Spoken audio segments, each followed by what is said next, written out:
kelompok komunisme PKI sekarang sudah bercokol di pusat kekuasaan. Mereka ada yang di istana, mereka ada yang di DPR, mereka ada yang jadi aparat, mereka ada yang jadi seragam coklat, mereka ada yang seragam hijau, mereka ada yang berwarna merah, mereka ada yang berwarna hijau, mereka ada di partai A, di partai B, di partai C. Ciri-ciri negara yang berhaluan komunis, segala urusan itu dikuasai polisi. Ini bukan pendapat pribadi, coba lihat di Rusia, coba lihat di Cina. Di seluruh negara-negara komunis yang sangat mendominir sistem polisi, maka disebut polisi rahasia. Ya. Jadi saya berbicara begini bukan menghujat, bukan memfitnah itu. Jadi kalau mau dibuat terus lagi nanti tambah kesebut tambah banyak. Sekarang ini ada 7 instansi yang memang memproduk orang-orang yang berhaluan komunis. Sejak bulan September tahun 2017, kepolisian itu telah mengirim sekitar 60-an rata-rata jenderal bintang 1, bintang 2 untuk dididik di pusat pendidikan Partai Komunis Cina di Beijing. Supaya jangan dianggap saya ngarang-ngarang, lihat saja di Google, silakan, ada mas. Belum hilang sampai kemarin, kata kalau sekarang dihilangkan. Apalagi keputusan diambil kita nggak tahu kapan. Naik BBM selalu di tempat-tempat yang kita nggak ngerti. Itu gaya PKI itu. Ini saya bukan sedang gojekan, bukan ngedong, emang begitu. Masyarakat di bawah itu gampang dihasut dengan kalimat-kalimat yang hamasah. Ya kan? Padahal dikasih 300 sertifikat tanah palsu. Ya. Di beberapa kabupaten dikasih traktor. Ya, beliaunya sudah lewat, traktor diambil lagi. Ya, itu kan ciri-ciri pemimpin PKI sebenarnya kalau mau diomong. Nggak ada perdebatan itu. Tukang bohong, suka membuat lip service seolah-olah baik padahal kejem. Beberapa nama-nama yang terang-terangan mengusung pandangan ideologi komunisme PKI yaitu Budiman Sujatmiko, yang dia banyak menggarap para camat-camat di Cilacap dan sekitar Banyumas. Ada lagi yang namanya Dita Indahsari. Sekarang dia jadi pejabat di sebuah instansi Kementerian Tenaga Kerja dan Transmigrasi. Jadi jangan heran kalau TKA dan tenaga kerja dari Cina itu masuk dengan mudah dan banyak. Ya, karena tenaga kerja tersebut diberikan pintu yang luas oleh jaringan PKI termasuk di kementerian-kementerian lain. Saya Alfian Tanjung yang dianggap sebagai orang yang menguasai seluk-beluk gerakan PKI diminta ketemu oleh staf ahli Panglima TNI. Lalu akhirnya bertemulah saya Alfian Tanjung dengan staf ahli Panglima TNI. Rupanya dia mendapatkan arahan dari Panglima untuk memahami seperti apa gerakan PKI itu. Oke ya, akhirnya saya bertemu di sebuah tempat yang disepakati. Beliau ngomong, beliau tanya. Sebatas kemampuan saya, beliau tanya, saya jawab. Beliau tanya, saya jawab. Beliau tanya, saya jawab. Lalu selesai dia banyak bertanya, saya balik bertanya. Dari tadi Bapak terus yang tanya nih, sekarang saya yang tanya. Nah pertanyaan saya persis seperti pertanyaan antum. Saya mau tanya, bagaimana perkembangan PKI hari ini menurut data yang dimiliki oleh TNI? Apa jawaban beliau? Jenderal bintang 2 aktif ya, bukan pensiunan. Kita sudah terlambat. Itu jawaban beliau. Saya sambung lagi, di mana basis mereka? Basis mereka di Boyolali dan Semarang.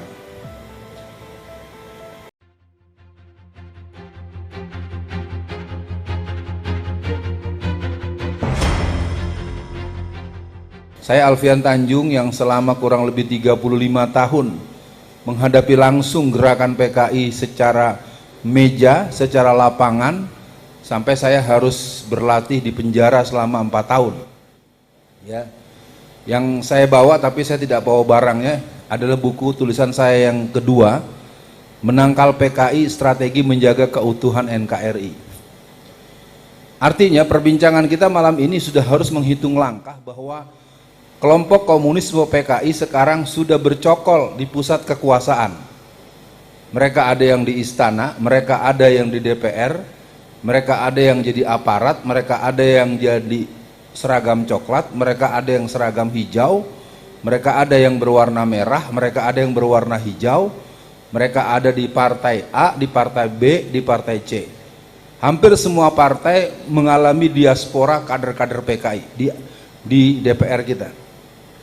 Yang tidak paling hanya 1-2 seperti Partai Keadilan Sejahtera, PBB. Saya pikir hanya 2 itu yang saya tahu betul, tidak ada injection daripada kader-kader PKI. Kalau yang lain saya tahu persis ada.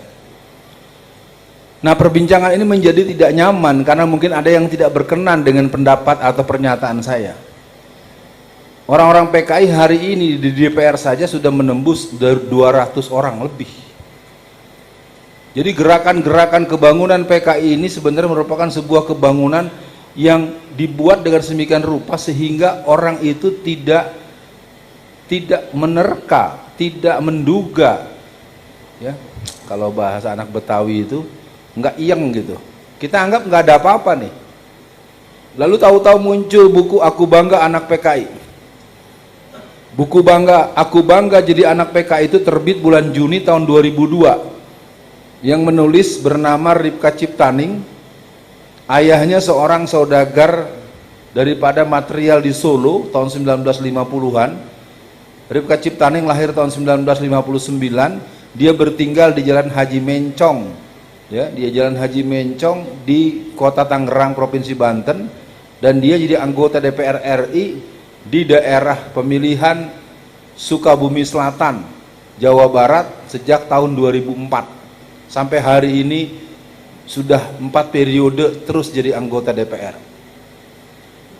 Beberapa nama-nama yang terang-terangan mengusung pandangan ideologi komunisme PKI yaitu Budiman Sujatmiko, yang dia banyak menggarap para camat-camat di Cilacap dan sekitar Banyumas. Ada lagi yang namanya Dita Indahsari. Sekarang dia jadi pejabat di sebuah instansi Kementerian Tenaga Kerja dan Transmigrasi. Jadi jangan heran kalau TKA dan tenaga kerja dari Cina itu masuk dengan mudah dan banyak. Ya, karena tenaga kerja tersebut diberikan pintu yang luas oleh jaringan PKI termasuk di kementerian-kementerian lain. Di buku-buku sejarah yang terbaru kita akan terkejut bahwa ternyata G30S itu tanpa PKI. Ya, jadi kalau mau kita buka ini perbincangan kita tuh sudah dibuat pada tahap tertentu kita akan bermusuhan dengan anak dan adik dan cucu kita. Jadi buat bapak-bapak yang sekarang usianya 60-70 tahun, bapak harus tahu di buku-buku sekolah anak-anak kita sejak tahun 2004 G30S itu tanpa PKI.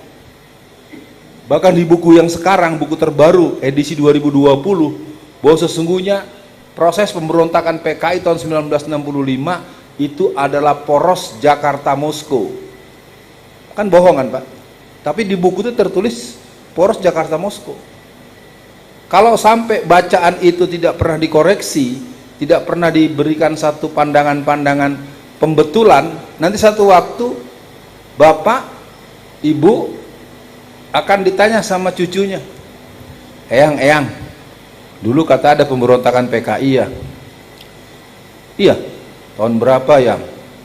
Yang terakhir tahun 65. Kata buku nih, kata ibu guru di sekolahan, bahwasanya pemberontakan PKI tahun 65 itu poros Jakarta Moskow. Dia baca di buku. Lalu Pak D-nya, yang kungnya, yang utinya, salah le, kamu salah le. Apa katanya? Yang goblok. Paham nggak maksud saya? Karena yang dia baca berbeda dengan yang diprotes oleh. Nah ini harus dipahami ya. Saya tahu ini dari mana? Karena saya memang sejak 1980-an akhir, kurang lebih 30-an tahun lebih ya, saya ini banyak berhadapan langsung dengan proses-proses kebangkitan PKI, dan saya ingin katakan PKI the real comeback. Sejak 2013 sampai 2015 sudah berkibar sebanyak 57 titik bendera yang berlogo Palu Arit.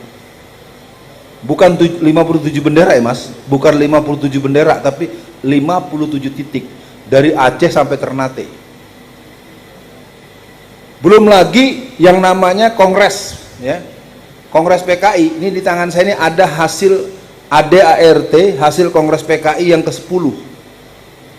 Kongres PKI terakhir sejak mereka dibubarkan dengan TAP MPRS nomor 25 tahun 66, PKI itu kongres terakhirnya itu di Blitar Selatan pada tahun 1967. Entah bagaimana ceritanya pergumulan mereka, maka mereka mengadakan kongres yang ke-8 di Sukabumi Selatan, yaitu dapil daripada pemilihan Ripka Ciptaning. Kongres yang ke-9 itu di Cianjur Selatan. Kongres yang ke-10 di Desa Ngabrak atau Ngabrak di Magelang, Jawa Tengah. Itu kongres yang ke-10 yang menghasilkan ADART ini. Tanggal 15 sampai 17 Agustus tahun 2010. Kongres yang ke-11 itu tahun 2015 di Banyumas. Dan itu kita kehilangan beberapa orang yang kita tugaskan mengikuti acara itu, dan konon menurut kabar yang bisa dipercaya, mereka dibunuh di lokasi kongres atau muktamar daripada PKI di tahun 2015 di Banyumas. Jadi kalau boleh saya bilang pada para jamaah semua yang hadir, saya tidak perlu berlama-lama karena mungkin saya akan menunggu feedback. Kalau kita bicara apa itu PKI, kapan berdirinya, kita bisa mulai.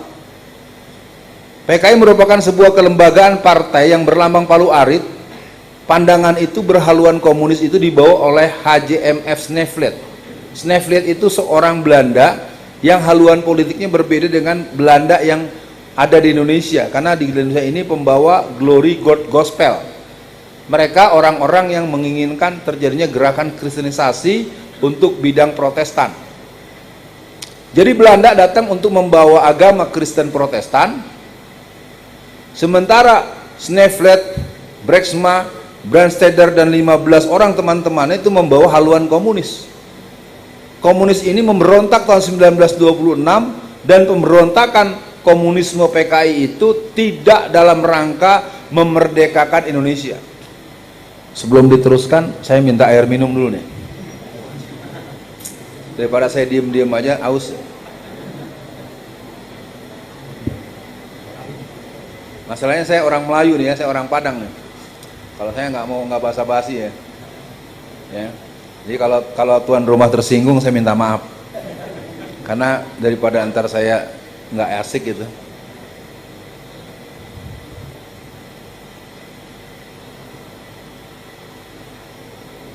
Ini kalau saya disuruh bicara terus bisa 4 jam nih, dan nggak bagus.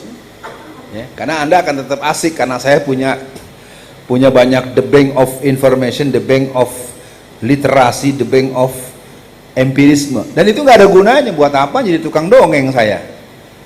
Jadi malam ini saya lihat beberapa posisi ya, ada yang di sebelah sana, ini yang hadir banyak banget ini. Semoga yang hadir semuanya diberkahi oleh Allah Subhanahu wa taala. Semua yang hadir di sini adalah seluruhnya anti PKI. Siap lawan PKI? Siap bela Islam? Siap bela kampung kita? Siap jihad? Takbir! Memang saatnya kita harus mengikrarkan itu, karena kelompok-kelompok komunisme ini sedang melakukan tahapan yang namanya babat ilalang. Babat ilalang itu adalah sebuah gerakan di mana mereka melakukan upaya-upaya untuk menghabisi tokoh-tokoh Islam. Jadi melalui ceramah saya malam ini pada teman-teman pemuda di sini, tolong dikontrol, dijaga betul suasana keseharian imam-imam masjid atau musola kita. Yang kedua, merebot masjid atau musola kita dan jamaah-jamaah tetap, karena mereka sedang melakukan pembunuhan fisik. Saya sudah bilang di banyak kesempatan, yang sudah terbunuh itu sekitar 60 ribuan orang, baik secara ditusuk, baik secara yang namanya COVID kapet ya. COVID itu adalah operasi yang memang bermain dengan dua hal. Yang pertama, dia merupakan wabah pandemi yang memang ada, tetapi ada yang membahasakan dengan plandemi ya, beda ya, pandemi dengan plandemi. Artinya pandeminya ada, plandeminya ada. Karena ada pertanyaan saya yang belum dijawab di banyak tempat. Dalam COVID yang menimbulkan korban sekitar 119.000 sekian dibulatkan 120.000 orang. Pertanyaan saya ini yang belum terjawab, ada berapa orang Cina yang mati gara-gara COVID? Ya, belum banyak yang jawab, bahkan boleh banyak langsung kalau ditanya gitu langsung diem. Padahal kan yang namanya bibit penyakit itu kan harusnya kena kepada siapa saja. Kenapa kenanya hanya pada ustadz-ustadz? Ini saya serius, saya adalah orang yang sempat dimarahi, bahkan beberapa dokter-dokter maupun istri-istri dokter malah ingin melaporkan saya ke polisi. Saya bilang jangan buru-buru dong, saya tidak dalam posisi menuduh atau memvonis atau memfitnah. Pertanyaan, saya bertanya, kenapa kita tidak bisa tahu? Kalau kita tarik agak mendekat ke sini, Pilpres kemarin yang mati itu, saya tanya kepada beberapa teman-teman yang bertugas di Kementerian Kesehatan, itu total yang mati adalah 994 orang. Jadi kita ini di negeri ini hanya boleh bertanya, tapi tidak boleh mempertanyakan. Sekarang coba semua jawab, apakah di musim Pilpres ada petugas KPPS yang mati? Betul? Ada atau tidak? Menurut data disebut-sebut angka 700 orang, gitu kan? Jadi kalau cuma nanya ada berapa yang mati petugas KPPS, maka orang akan bilang 700. Saya punya pengetahuan terakhir 994. Tapi kalau pertanyaan saya ditarik lebih jauh, apa sebabnya mati? Maka jawabannya akan sama, karena lelah, kelelahan. Itu tidak bisa diterima secara logika medis. Ya, kalau orang lelah itu dia butuh istirahat, butuh santai, butuh refresh. Ya, artinya kalau orang lelah pada mati, ini mati 700 lebih. Dan yang mati itu adalah petugas KPPS di daerah yang diduga yang punya peluang besar 02-nya menang. Dengan begitu berarti kan kita tahu siapa yang berbuat. Walaupun bukan dia langsung, dia menggunakan tangan-tangan kedua, ketiga, atau keempat.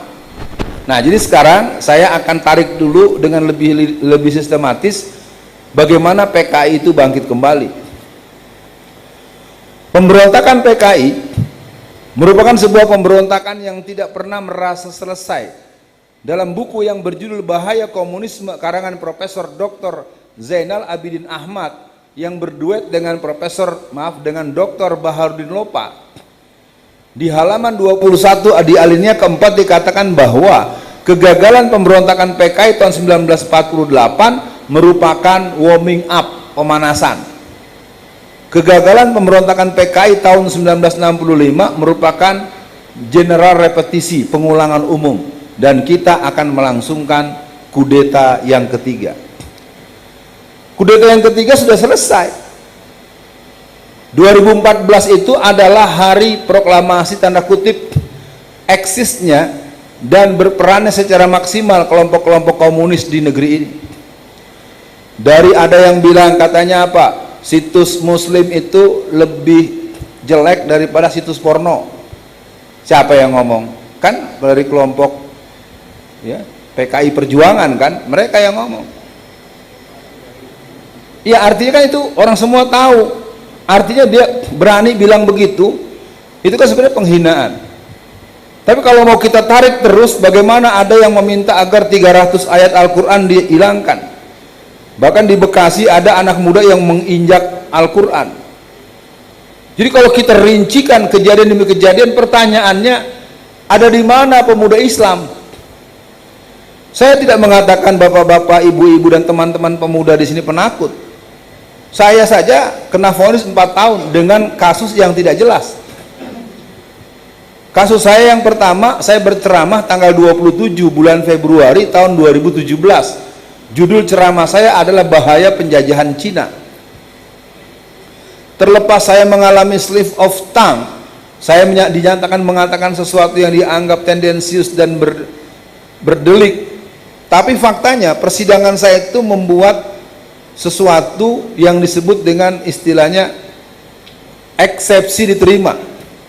Saya yakin di majelis ini, baik yang di sebelah sana, yang di depan saya, maupun yang dari tempat-tempat yang lain di lingkup acara ini, kalau eksepsi diterima berarti sidang harus dihentikan dan yang bersangkutan harus dipulangkan.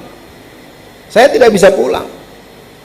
Siapa yang membuat saya tidak pulang? Bukan hakim, bukan jaksa, bukan juga polisi.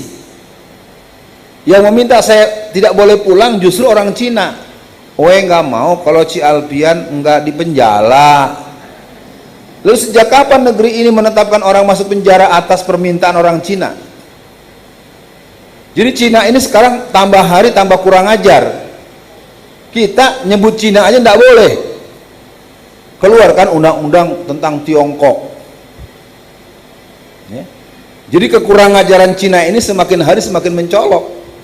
Dan jangan marah pada mereka, karena sesungguhnya tanah-tanah kita pun di sini sebagian besar sudah dibeli orang Cina. Jadi ini pertarungannya tidak ringan. Nah, gerakan-gerakan kebangunan mereka itu diawali dengan kembalinya seorang tokoh yang bernama Tamhiz. Tahun 1981 datanglah seorang kader PKI yang pernah melarikan diri ke Eropa Timur dan dia datang ke Indonesia. Sebenarnya mereka mulai mengadakan proses penjajakan sejak tahun 1977. Tahun 81 mulai datang kader-kader utama mereka. Tahun 1986 sebuah partai yang sangat berkuasa di zaman Orde Baru, tahu kan? Yang warnanya kuning. Nah, itu partai itu saja sekretaris daripada pengurus tingkat provinsi di DKI Jakarta saja itu ditengarai ada seorang kader PKI tahun 1960-an. Tepatnya pemuda rakyat. Akhirnya diadakan semacam interogasi oleh pihak BINDA, Badan Intelijen Negara tingkat DKI. Apa yang dilakukan? Ditanyakan, apakah Anda pernah aktif di underbo PKI? Dia menolak, tidak, saya bukan orang PKI. Kemudian apa para jamaah? Pihak BINDA DKI itu memanggil temannya dari Klaten, teman sesama kader PKI dari Klaten, teman dia kecil. Sekarang saya pikir, antum teman dari saya dengan saya sejak 11 tahun yang lalu, paling enggak kan baru ketemu sebentar aja kan, mungkin kalau dalam bahasa akrab, namanya kita berteman kan, ya kan, macam-macam lah gayanya, ya kan. Kalau anak-anak Jakarta kan ketemu, weh Yesus, dari mana lu Yesus? Ini kan rambutnya gondrong kan, karena kita teman dekat kan gitu ya Mas ya. Terus bilang, kadang-kadang kalau lagi anak-anak tongkrongan yang biasa mangkal-mangkal di pengkolan tuh ngomongnya lebih ganas lagi. Hei anjing, dari mana lu jing? Kan gitu ya. Terjawab teman-teman, kura, gitu ya. Nah ketika itu disampaikan suasananya akrab.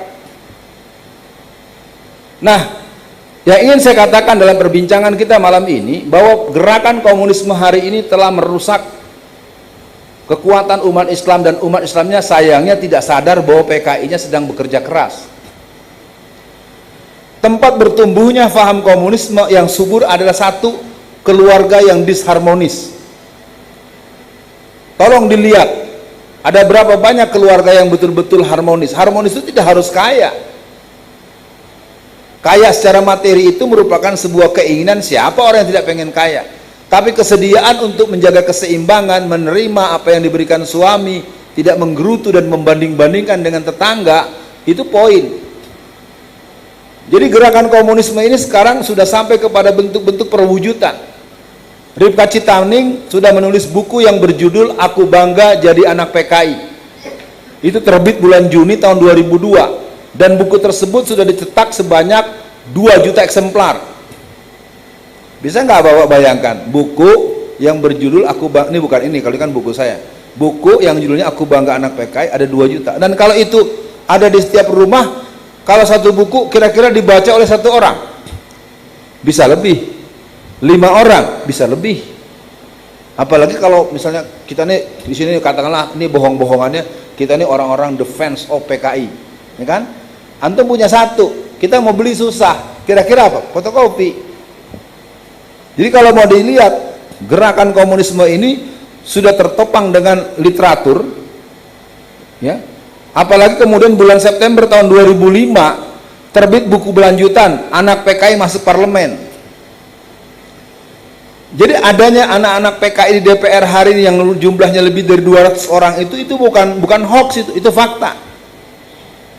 Maka kita lihat hasil produk hukum di DPR. Ada yang berhubungan dengan KDRT, ya. Jadi sekarang Bapak, Ibu, kalau anak kita nakal, katakanlah anak kita perempuan nih, anak gadis, beberapa hari tidak pulang, lalu tahu-tahu pulang, kita marah, kita tempeleng, katakanlah mukanya kita tabok, pak, dengan ada bekas tangan kita nih, dia lapor ke polisi, nanti orang tuanya bisa dihukum 6 tahun penjara. Beneran. Saya 7 tahun mengisi pengajian di lapas pemuda di Tangerang. Jadi hati-hati bapak-bapak, ibu-ibu, anak-anak kita kan tentu dia juga cari tahu, dia bisa searching di Google. Hati-hati, makanya ya, termasuk guru-guru ya, kita dari kecil, saya biasa dulu dipukul, digini kan biasa. Sekarang kalau begitu anak itu lapor ke polisi, dia bisa pegang laporan dan dipanggil. Bahkan waktu saya di penjara di Porong di Surabaya, itu ada 2 kawan saya hafiz Quran. Dia divonis 9 tahun penjara. Karena apa? Karena nikah. Coba, nikah masuk penjara. Wah, yang benar Ustadz. Ya, ini ceritanya gini. Dalam undang-undang perkawinan yang terbaru, yang sekarang, perempuan itu tidak boleh menikah atau dinikahkan kalau belum umur 19 tahun. Nah, rupanya kalau dalam hukum Islam kan tidak pakai umur, masa baligh. Kalau perempuan sudah menstruasi atau balik, dia boleh nggak dinikahkan? Boleh, selesai. Nah, rupanya gadis ini usianya baru 18 tahun 10 bulan. Dia punya budenya ini adalah seorang jaksa. Maka kemudian si oknum atau si fulan ustadz ini, kawan ustadz ini, kena pasal berlapis. Pertama, menikahi gadis di bawah umur. Kedua, melarikan anak orang. Ketiga, seterusnya. Jadi akhirnya total dia dapat vonis 9 tahun penjara. Jadi saya ingin katakan pada bapak-bapak dan ibu-ibu, adik-adik dan teman-teman pemuda-pemudi di sini, hati-hati kita beraktivitas hari ini. Karena hukum yang dibuat sekarang memang hukum ugal-ugalan. Ya, kalau dibilang hukum setan, ini lebih rusak dari setan. Udah nggak keruan. Ya, saya boleh berani berkesimpulan selama 4 tahun saya divonis penjara itu, hanya 30% saja orang yang dalam penjara itu layak tetap ditahan. Yang 70% itu harus pulang. Nah, para jamaah yang berbahagia, pada pertemuan malam ini saya ingin membatasi diri, karena kalau saya bicara terus Anda tidak akan bosan mendengar cerita saya. Karena memang ada bagian-bagian yang memang membuat saya punya kemampuan untuk menyambungkan alur. Maka kesimpulan sementara dari penyampaian saya, yang pertama, PKI bangkit. Yang kedua, mereka sekarang ada di seluruh sentra-sentra kehidupan masyarakat. Ada yang menjadi aparat, ada yang jadi guru, ada yang jadi pengusaha, ada yang jadi anggota DPR, ada yang jadi tentara, ada yang jadi polisi, ada yang jadi jaksa, ada yang jadi dokter, ada yang jadi hakim. Jadi seluruh peran-peran public service yang ada di masyarakat kita sudah diisi oleh kader-kader PKI yang mereka punya ikrar isyhadu bi anal PKI. Mereka punya komitmen untuk membangun kembali kebangkitan PKI. Dan pertanyaan kini akan malu kalau kita buka. Di kalangan masyarakat umum, emang PKI-nya ada? Mana PKI-nya mana? Kan begitu yang sering muncul. Jadi kelihatannya kalau saya lihat, menghadapi dan melawan kebangkitan PKI menurut saya paling enak, walaupun saya tidak setuju ya, paling bagus, walaupun saya juga kurang setuju. Ada kasus dulu, ya, ketua masjidnya, nih bapak-bapak nih kepalanya dipenggal dulu, ditaruh di sini, baru percaya. Ya, ketua masjid, ketua RW, ibu-ibu majelis taklim kepalanya dipenggal, jadi potongan kepalanya itu ditaruh dulu tuh di atas, di ruang utama masjid, baru percaya. Menurut saya ini adalah satu hal yang membuat saya sebetulnya tidak nyaman mengatakan, tapi kelihatannya begitu. Di negeri ini kalau belum kejadian belum percayaan. Maka dari itu mari kita biarkan kebangkitan PKI. Setuju? Ada yang bilang setuju tuh. Hati-hati, dengerin dulu orang bicara, jangan langsung jawab saja. Iya, main setuju aja. Ya. Nah, saya pikir itu walaupun masih banyak yang bisa saya urai, kita komitmen untuk dialog. Saya tidak akan mundur untuk menjawab pertanyaan kalau saya bisa menjawab. Kalau memang ternyata sulit dan saya belum bisa jawab, sangat manusiawi kalau saya tidak menjawab. Tapi insya Allah untuk seluk-beluk gerakan PKI, saya bertanggung jawab secara akademis karena saya sudah buat 2 buah buku dan saya juga sering berhadapan dengan berbagai forum, ya, baik forum-forum para profesor doktor, baik pun forum-forum perdebatan. Debat saya pertama di TPI, ya, Televisi Pendidikan Indonesia, pada bulan Oktober tahun 2002 dengan Gus Dur, ya, yang bukan terbaru sih, yang agak pernah saya tempuh. Saya menghadapi Profesor Dr. Tamrin Amal Tamagola, guru besar ilmu sosiologi dari UI. Jadi terus terang aja, untuk kebangkitan PKI ini saya tidak takut menghadapi siapapun. Syaratnya 2, tidak pakai pasal dan tidak pakai fisik. Ya, udah ngomong enak-enak, tahu-tahu saya dikenain pasal, ditangkap lagi. Tahu-tahu main fisik, pukul. Kalau pukul itu di ring tinju, bukan dengan dialog ini. Ya, saya pikir begitu. Tadi kalau mau dipandu silakan. Yang jelas semua yang hadir boleh bertanya, tetapi tidak mungkin semuanya. Ya dibatasi. Maksud saya yang di sebelah sana kan ada ya, sebelah sana ya. Jadi kita bagi. Saya minta panitia membagi teritorial. Mungkin yang di sebelah sana ada yang mau tanya, ibu-ibu di sini ada yang mau tanya, di depan sini tanya, ya. Oke. Siapa yang mau ngatur nih? Tadi moderatornya mana? Iya. Ya, ini jangan hanya yang di sini ya. Ya, silakan.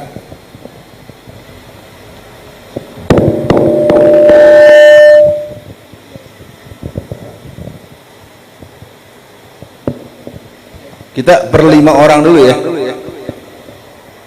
Cek. Kepada jamaah, ini dibuka sesi tanya jawab. Yang untuk sesi tanya jawab yang pertama ada 4 dulu ya, dari jamaah laki-laki. Yang pertama nanti dari Ustadz Samsul Ma'arif. Yang kedua dari di halaman di sebelah selatan masjid, di samping masjid, jikalau ada silahkan. Nanti dari panitia mohon untuk bisa mengaturkan mic-nya. Terus dari ibu-ibu yang di luar, dan nanti jikalau masih ada kuota nanti bisa ditambah dari tempat yang bisa mengajukan pertanyaan, dari jamaah yang mengajukan pertanyaan. Untuk pertanyaan pertama disampaikan oleh Ustadz Samsul Ma'arif, beliau dari Sukoharjo. Waktu dan tempat kami aturkan. Bismillahirrahmanirrahim. Assalamualaikum warahmatullahi wabarakatuh. Ini saya mau tanya, yang pertama, tanda-tanda PKI, tanda-tanda bangkitnya PKI tahun ini itu apa saja? Itu yang pertama. Yang kedua, sewaktu G13 PKI, ini Bapak Presiden Soekarno, itu kalau nggak salah bapaknya Megawati, Mbak Puan Maharani itu ya, itu pada waktu terjadi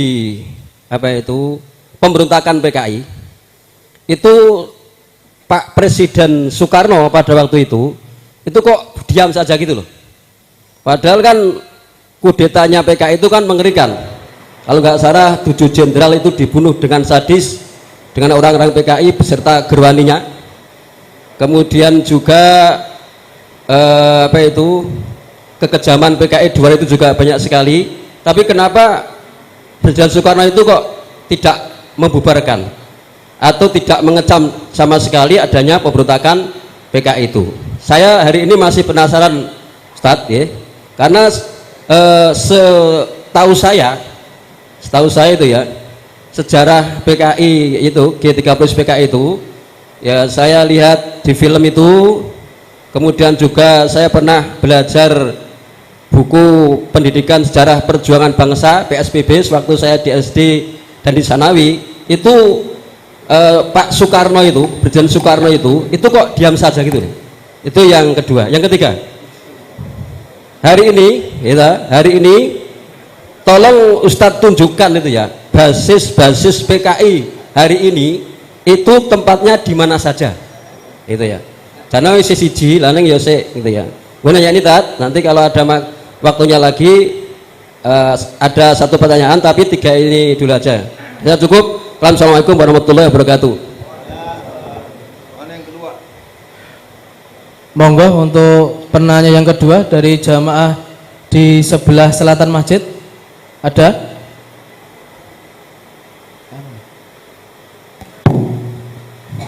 Ada. Assalamualaikum warahmatullahi wabarakatuh.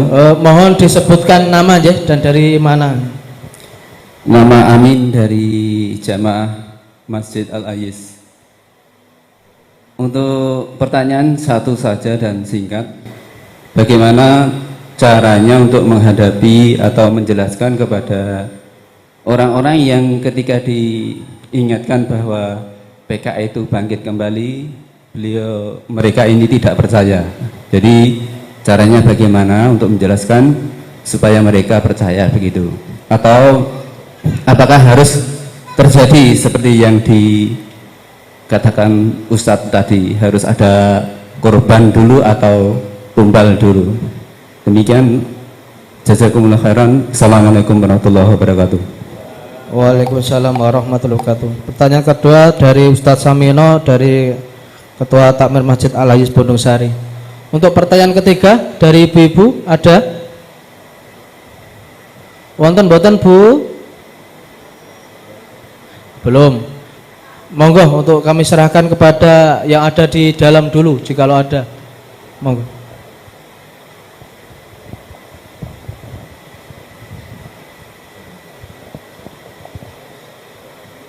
Bismillah. Nama Danang Martanto dari Nguter, Pak. Dari Nguter. Yang baru viral, Ustaz, ada seorang Bambang Tri yang mengatakan sangat ekstrim bahwa negara kita ini vacuum of power gitu, nggak ada kekuasaannya, karena 2014 dikatakan Bambang Tri bahwa ijazahnya itu palsu dan sebagainya. Berarti kita ini nggak punya presiden atau pemimpin lagi gitu. Itu seperti apa kalau pendapat dari Ustadz Alfian Tanjung? Jazakumullah khairan. Satu penanya lagi. Ibu-ibu mau ngambil kesempatan Kak? Jangan nanti lapor ke Komnas Perempuan ya. Kami tidak diberi kesempatan, katanya kesetaraan. Dikasih kesempatan nggak berbunyi. Oke, kita jawab dulu yang 3 ya. Siap, Pak. Ini yang baru hadir tim saya, Pak Agus Pur ya. Jadi karena tadi nggak sempat memberitahu supaya tenang dan jamaah juga nggak. Ini beliau salah satu tim yang kita akan ada acara subuh gabungan remaja-remaji, pemuda-pemudi se-Solo Raya untuk tahap 2. Tahap pertama sudah kita langsungkan tanggal 5 Juni 2022. Ingat ya, subuh bersama, subuh berjamaah remaja. Tolong deh tuan-tuan, puan-puan perhatikan. Memang ada berapa orang bisa sholat subuh di masjid? Nggak ada kan? Kemarin tanggal 5 bulan Juni kita bisa dengan izin Allah kita targetkan 1000 remaja, yang hadir 1300. Besok kita targetkan 10.000.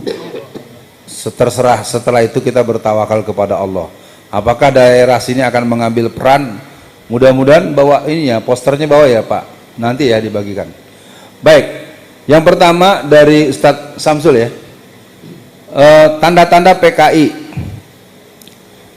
Saya ingin mengajak dulu semua memahami sebuah ilustrasi.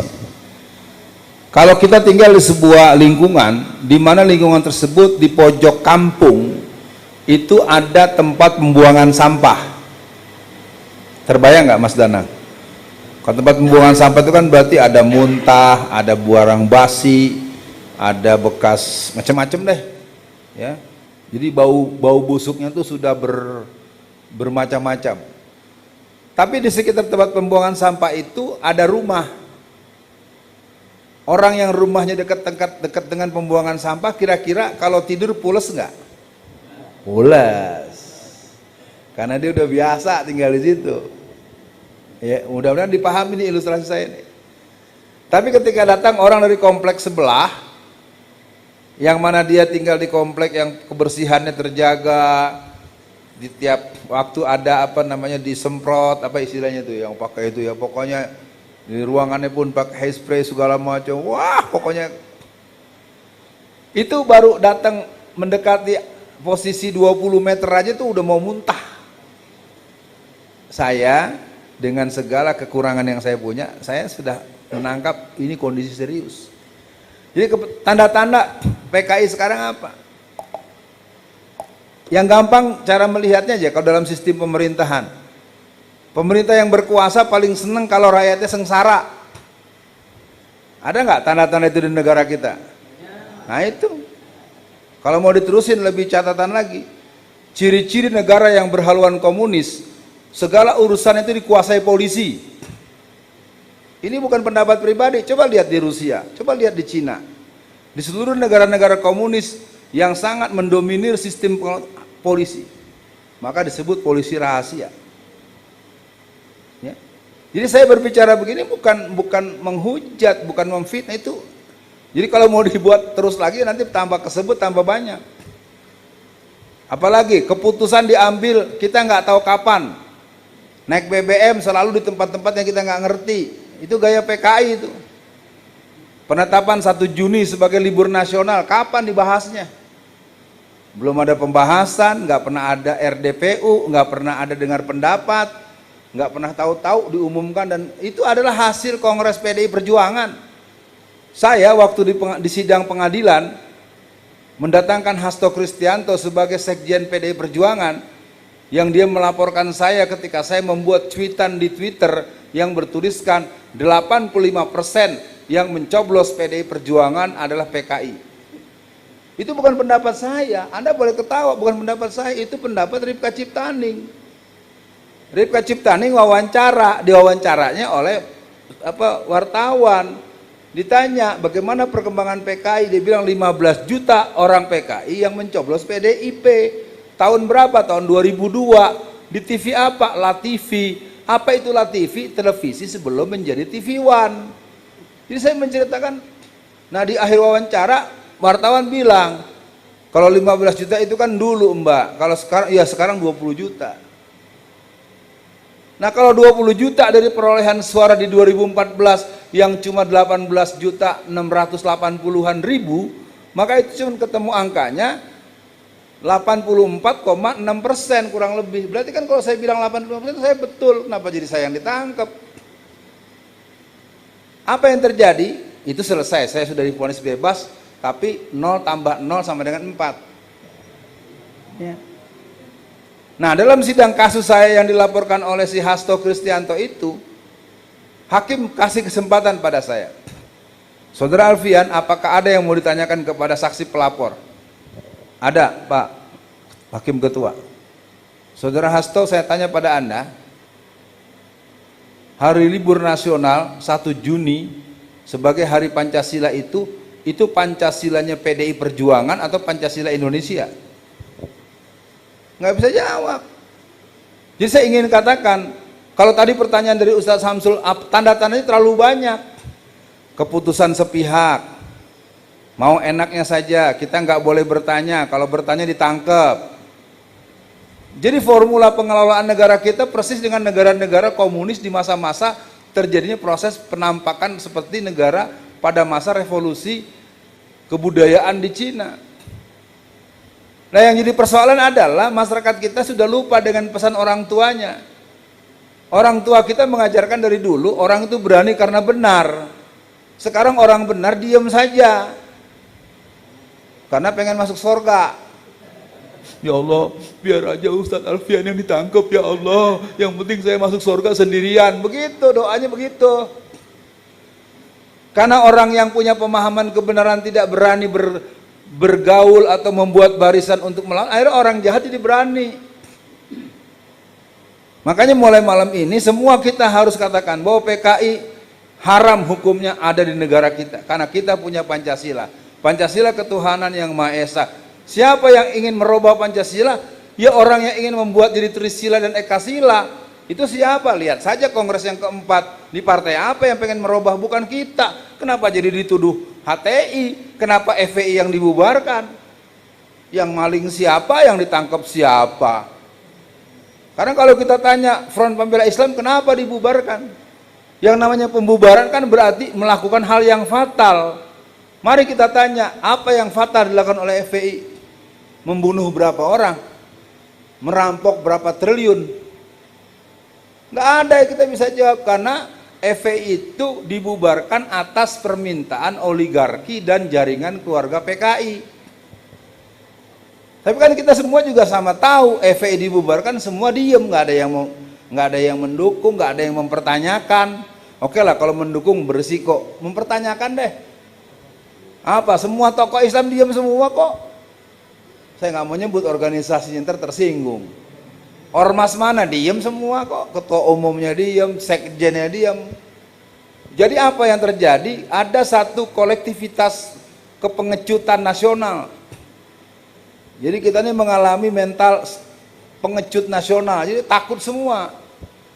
Dalam bab jihad, kalau kita takut, maka musuh akan berani. Kalau kita berani, Allah akan jatuhkan rasa takut ke hati mereka. Nanti dilihat surat Al-Anfal ayat 11 dan 12. Jadi pertanyaan pertama tadi adalah tanda-tanda PK ini sekarang, ya kalau mau kita teruskan, apa urusannya pemutaran G30 SPKI ditiadakan di TV, terutama TVRI. TVRI nggak akan pernah memutarkan film G30 SPKI karena direktur utamanya titik-titik. Ini kalau ditanya tanda-tandanya banyak lagi nih. Siapa yang melarang pengajian di istana? Selama hampir 8 tahun ini di istana nggak ada pengajian lagi, nggak boleh. Dan itu terus terang aja teman-teman saya yang kerja di dalam tuh apa bilang, Ustadz jangan diomongin depan umum. Ya lu udah cerita, gue ceritain lagi sama orang-orang. Ya. Dulu beda waktu zaman Pak SBY, zaman yang sebelumnya, zaman wapresnya dulu Pak Yusuf Kala. Walau Pak Yusuf Kala itu bertanggung jawab tuh.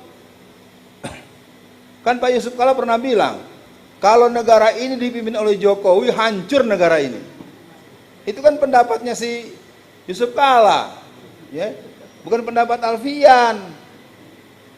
Ini kayaknya banyak yang bengong nih, repot nih, susah pada lupa. Di Indonesia ini masyarakatnya pelupa dan pemaaf, gampang lupa. Jadi kalau tanda-tanda yang lain, apa tanda-tanda yang lain? Pelecehan pada para ulama, ya, pembunuhan tanpa penjelasan. Saya mau tanya saja, numpang tanya. Atas sebab apa Ustadz Arifin Ilham meninggal dunia? Anda akan terkaget-kaget dengan pertanyaan-pertanyaan saya. Memang nggak ada jawaban. Bahwa orang hidup pasti mati, iya. Kullu nafsin zaikatul maut. Quran telah menyebutkan orang yang hidup pasti mati. Tapi kan kematian kan ada karena sakit, ada karena tua. Nah sekarang Arifin Ilham sama saya juga tuaan, saya kemana-mana. Dan selama hidupnya pun sangat sering berkuda kemana-mana, istrinya pun baru 3, kurang 1 lagi. Itu kan fakta. Saya nggak lagi membuat ibu-ibu nggak nyaman ya. Itu fakta. Faktanya memang Ustadz Arifin Ilham itu istrinya 3. Masalahnya apa buat ibu-ibu? Saya nggak menyakiti hati ibu-ibu. Ini fakta. Masalahnya sekarang Ustadz Arifin sudah meninggal. Apa sebabnya dia meninggal? Ya. Apa sebabnya Letnan Jenderal Z.A. Maulani sebagai Kepala Badan Intelijen Nasional meninggal dunia? Jadi umat Islam ini adalah umat yang paling tidak peduli terhadap apa-apa yang sebenarnya perlu dipertanyakan. Kalau kita preteli satu-satu, kita sudah kehilangan banyak ulama.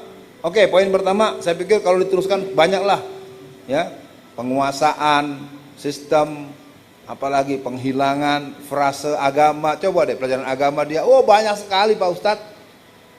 Negara ini udah mengarah, dan ingat, menginginkan dihapuskannya pelajaran agama itu sudah dimulai sejak tahun 1988 semasa PDI belum punya P.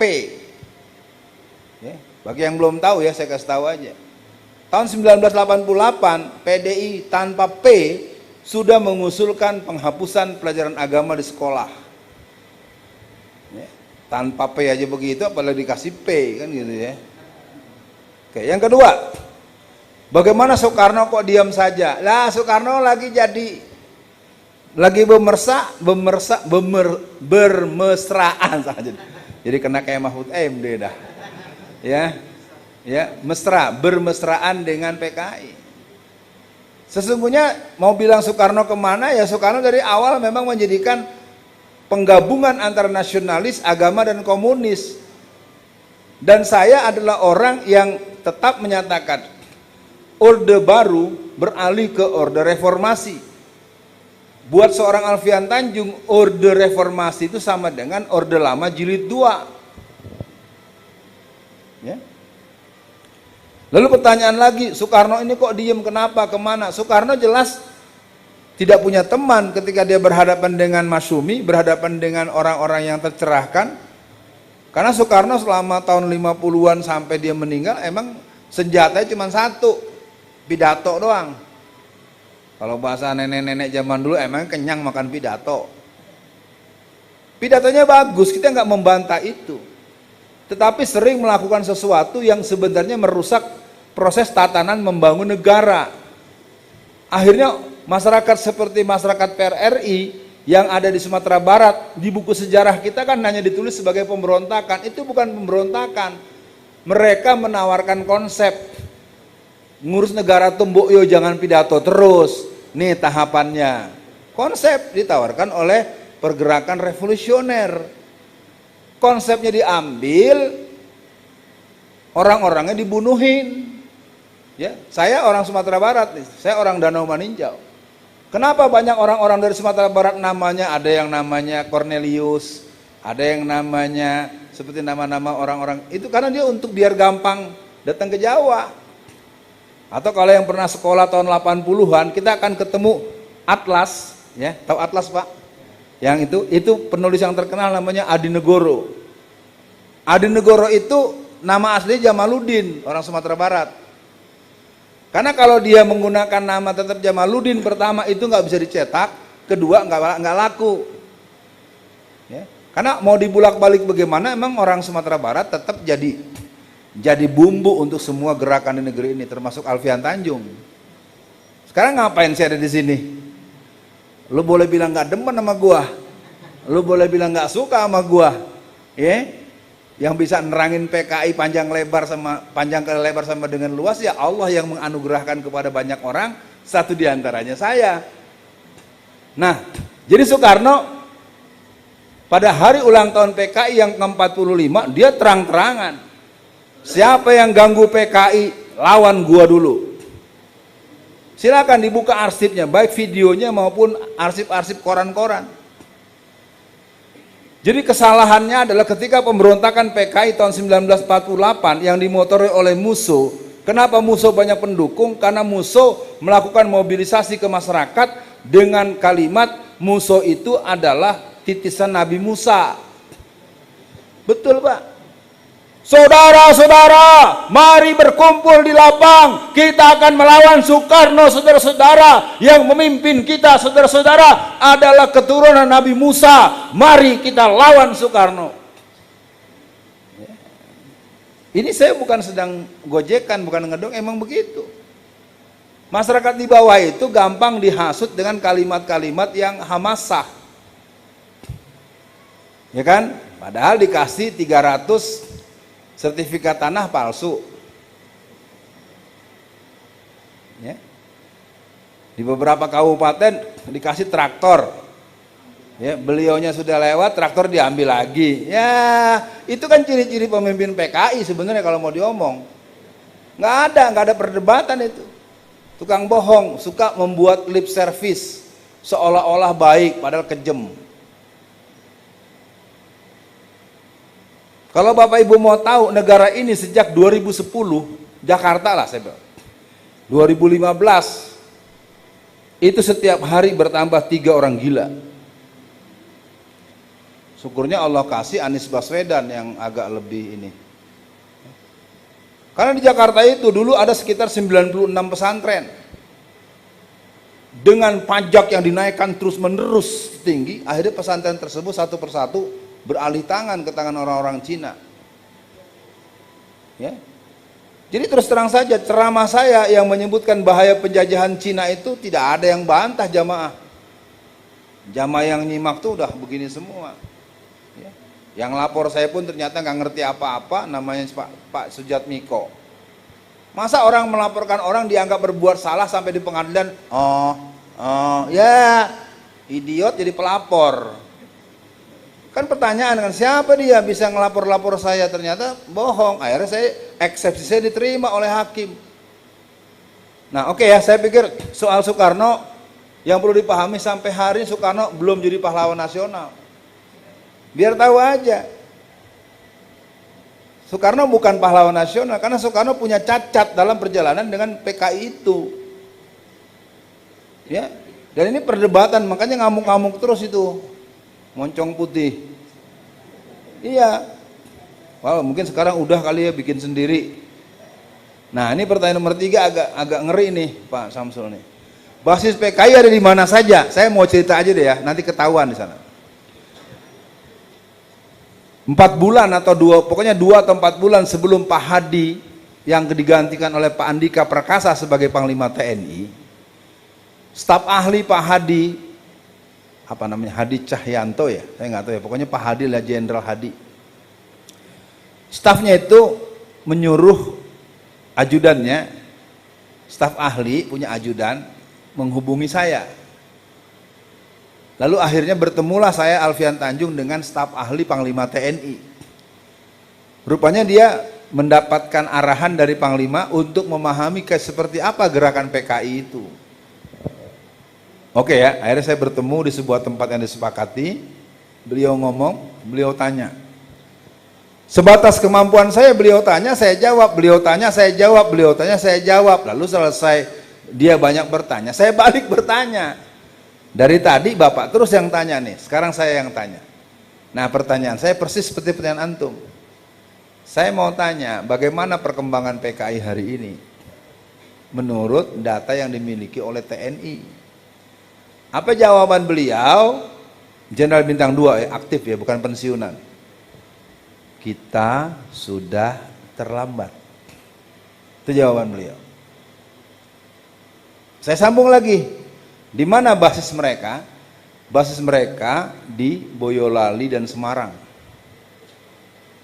Jadi Boyolali itu secara kabupaten dia ditampakkan dulu dengan itu apa, patung kuda.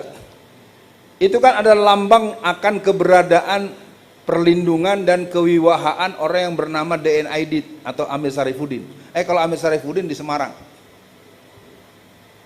Data yang sempat sampai ke saya, di Boyolali itu sudah dibuat sekitar 15 sampai 16 lubang yang mana diameternya itu, garis tengahnya itu sekitar 1,5 sampai 2 meter. Antum bisa bayangkan kalau lingkaran 1 meter, 2 meter, dalamnya 15, dibuat di 15-16 titik. Pertanyaan untuk apa? Ini untuk menaruh orang-orang yang disembelih nanti. Nah kita semua menganggap ini sebuah dongeng, logika sederhana para jamaah. Saya Alfian Tanjung yang dianggap sebagai orang yang menguasai seluk-beluk gerakan PKI, diminta ketemu oleh staf ahli Panglima TNI. Masa cuma ngobrol biasa kan nggak mungkin. Kalau saya berpikir katakanlah itu berita bohong, katakanlah gitu, atau berita belum tentu benar, mana lebih baik kita abaikan atau kita antisipasi? Itu mesti begitu cara berpikirnya, jangan menganggap saya nanti lalu harus saya dilaporin lagi, begitu terus kerja kita. Kan logika sederhananya, untuk apa saya bicara hanya untuk berbohong? nggak punya kerjaan. Kita punya agama mengajarkan kita nggak boleh berbohong, bohong itu dosa. Bahwa kita manusia mungkin menyampaikan sesuatu yang keliru, bisa jadi mungkin karena kita datanya kurang atau informasinya belum lengkap. Jadi kalau pertanyaan Pak Samsul tadi, basis PKI itu jelas di tempat yang lama. Ya. Kalau Solo itu basis ya. Otak-otak intelektual, aktor intelektual PKI itu sudah berkumpul di beberapa titik. Polanya bertamu. Jadi orang-orang tua yang usianya 80, 70, 90 yang masih hidup itu, mereka tuh polanya soan. Main ke rumah, misalnya ini Bapak umur 70, 80, 80, 80, 80, kita bertemu nih. Orang-orang lihat kan gini. Piye kabare? Nanti dia minum-minum nih. Ayo unjukannya, ayo minum kalau Betawi bilang itu. Orang yang lihat kan dianggap dia sedang bertamu. Itu datang sejak siang atau sore. Nanti setelah menjelang malam mereka masuk ke ruang tengah makan malam. Ternyata tadi sore di halaman luar di teras makan malam ke ruang tengah.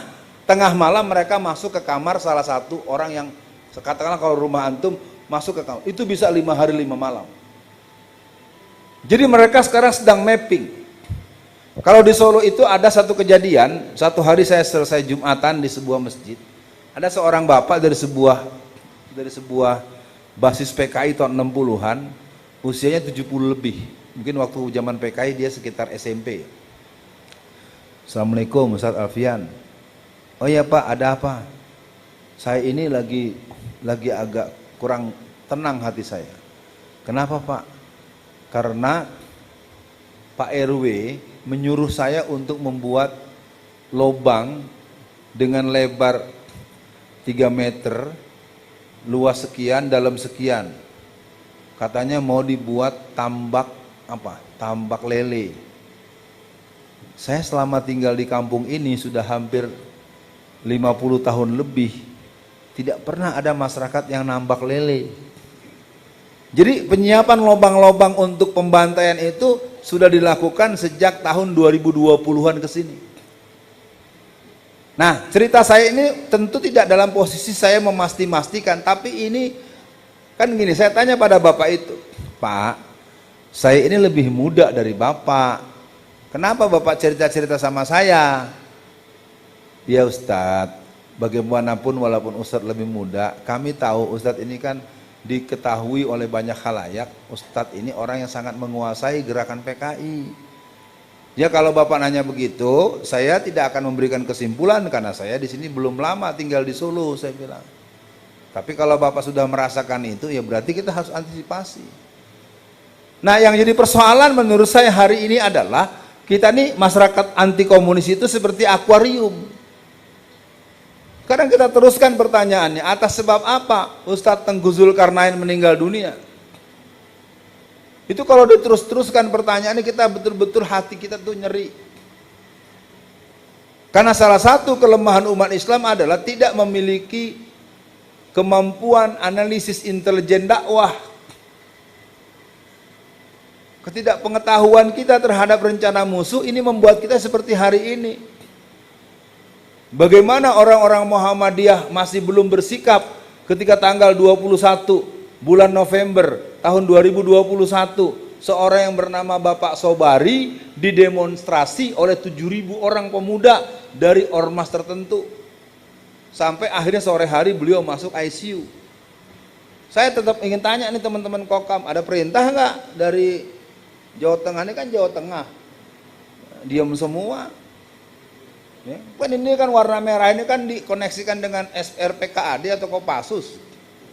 Harusnya kan diserbu lagi tuh yang mendemo Pak Sobari. Pak Sobari kan ketua PDM Muhammadiyah Surakarta. Saya bukan ngompor-ngompori, bukan sedang marah atau apa ya, atau menghasut. Ya kita diam terus. Ustadz mati dibunuh diam, diracun diam. Ya.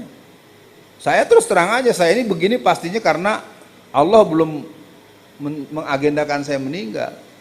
Dan saya sangat memegang betul karomah ibunda tercinta. Ya. Kalau orang berjihad di jalan Allah itu dia harus selalu dekat dalam dekapan ibunya. Saya ingin cerita ini sebagai bentuk buat teman-teman, hari ini kita tidak kekurangan orang pintar. Berapa banyak anak-anak kita yang hafal Quran?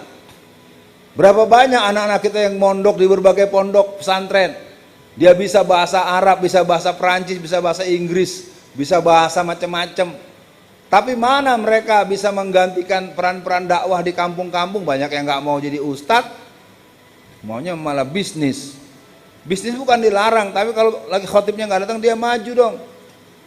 Ya, jadi kembali basis PKI itu sekarang ada yang di kampung-kampung, tapi ada juga di kantor-kantor. Sekarang ini ada 7 instansi yang memang memproduk orang-orang yang berhaluan komunis. Sejak bulan September tahun 2017, kepolisian itu telah mengirim sekitar 60-an rata-rata jenderal bintang 1, bintang 2 untuk dididik di pusat pendidikan Partai Komunis Cina di Beijing. Supaya jangan dianggap saya ngarang-ngarang, lihat saja di Google, silakan, ada masih. Belum hilang sampai kemarin, kata kalau sekarang dihilangkan. Sama dengan pengibaran bendera merah putih, dikibarkan bersamaan dengan bendera Palu Arit pada hari ulang tahun kemerdekaan Indonesia yang ke-68 tahun 2013 di partai tertentu yang warnanya merah mengibarkan bendera Palu Arit bersamaan dengan bendera merah putih. Harusnya kan yang ditangkap bukan yang ngomong, yang kerjain dong yang ditangkap. Karena masih ada Undang-Undang nomor 27 tahun 1999 pasal 107 ayat A sampai E. Barang siapa orang yang mengarah-arahkan kebangunan paham komunisme, leninisme, marxisme, mausetungisme diancam kurungan penjara 15 sampai 20 tahun penjara. Ada undang-undangnya. Jadi undang-undang seperti apapun nggak berlaku. Undang-undang hanya berlaku untuk nangkap Habib Rizik, nangkap Edi Mulyadi, memenjarakan Alfian Tanjung. Hanya itu saja. Kenapa mereka bisa begitu terus? Karena masyarakatnya kalau ada yang begitu menghindar. Mana ada pembelaan? Tapi saya harus mengatakan dengan apresiasi yang mendalam, selama saya ditahan di Porong, itu ada ranting Muhammadiyah yang namanya ranting Wage.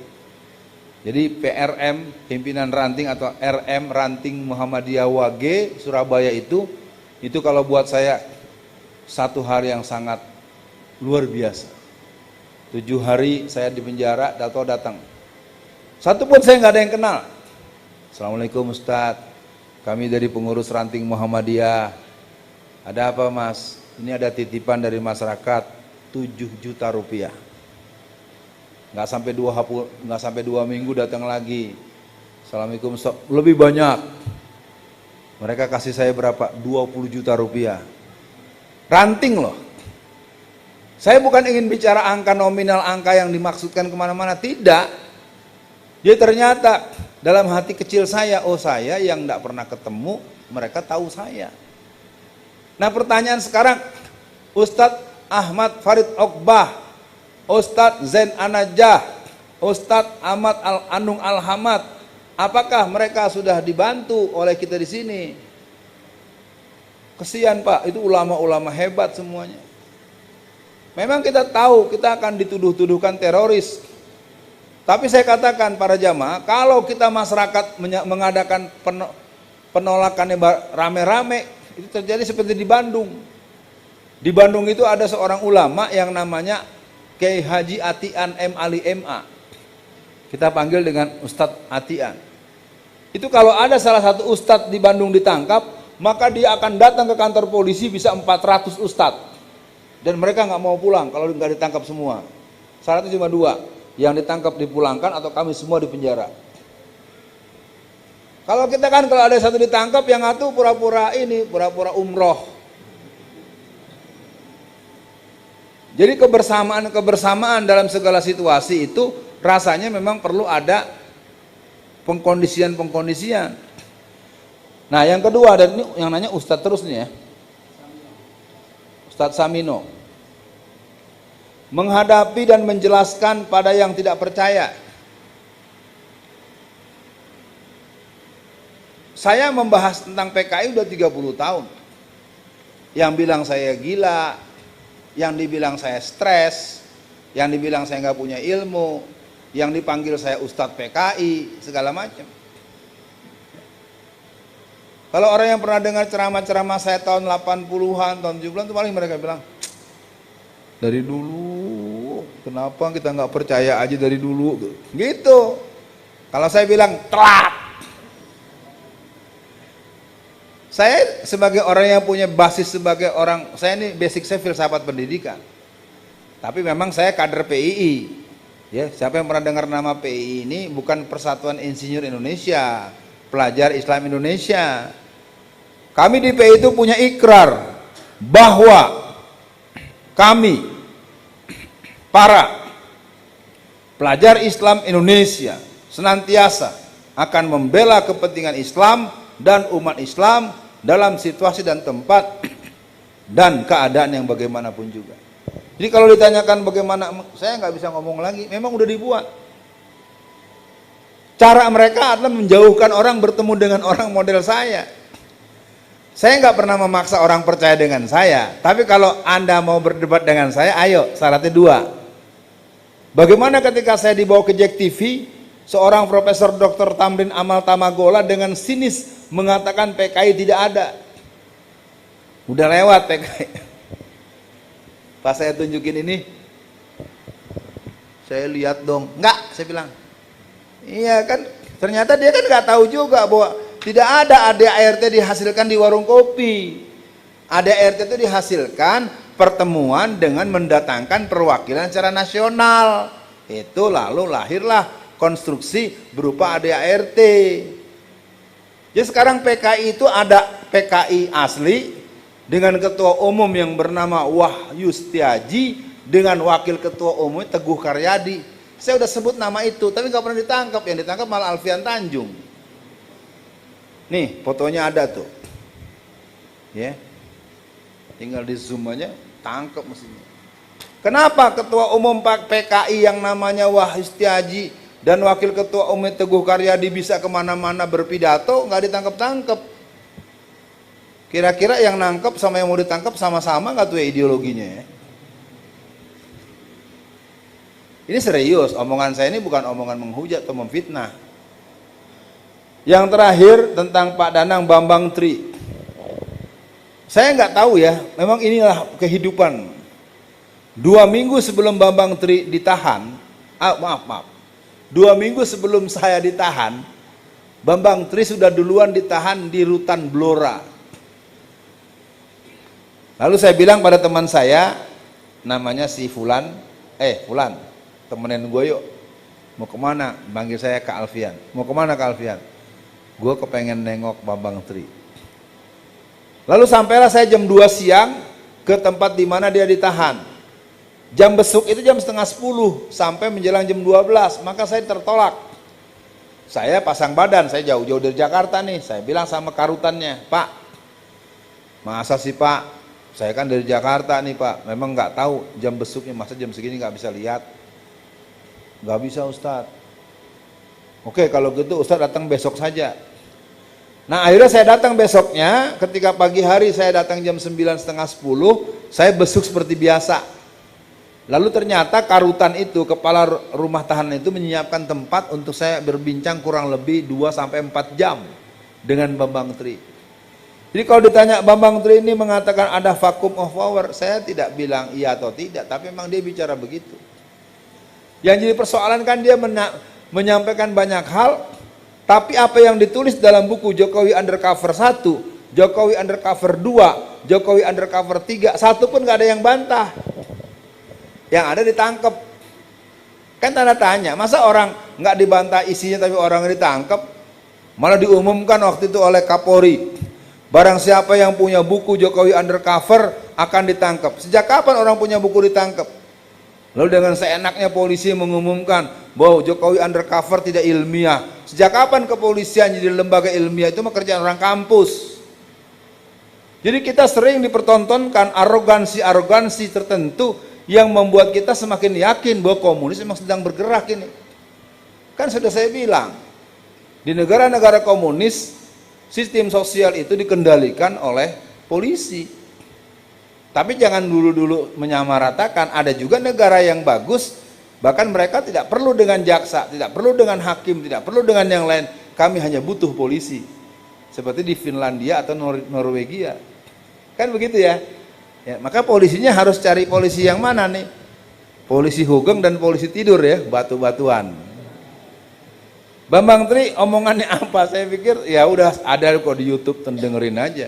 Soal jari 4, dia hafal lagi yang ini di sana, yang ini di sana. Ya tinggal buktikan saja bener nggak jarinya 4. Dia tidak menyoal jari itu, dia persoalannya kok bisa jadi tentara jari cuma 4, gitu aja persoalan. Bagaimana bisa masuk itu?